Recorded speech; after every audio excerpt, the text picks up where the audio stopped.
តើគ្នាជឿថាក្មេងអាយុ1ខួបកន្លះអាចតែងនិពន្ធបទចម្រៀងខ្លួនឯងធ្វើទំនុកភ្លេងខ្លួនឯងហើយដេញហ្គីតាខ្លួនឯងអត់ជឿអត់ហ្នឹងហើយគឺកូនខ្ញុំគាត់អាចដេញហ្គីតាខ្លួនឯងធ្វើទំនុកភ្លេងខ្លួនឯងហើយនិពន្ធបទចម្រៀងខ្លួនឯងហើយច្រៀងខ្លួនឯងទៀតតោះទៅមើលទាំងអស់គ្នា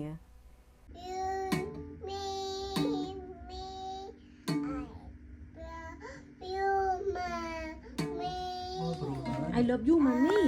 I love you mommy អូបត់ថ្មីអូបត់ជលីនេះបត់ថ្មី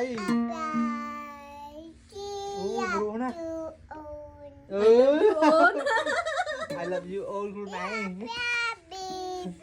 I love you baby ទៀត Hallelujah អូបត់នេះបត់ស្អីខ្លះហើយមកបត់នេះ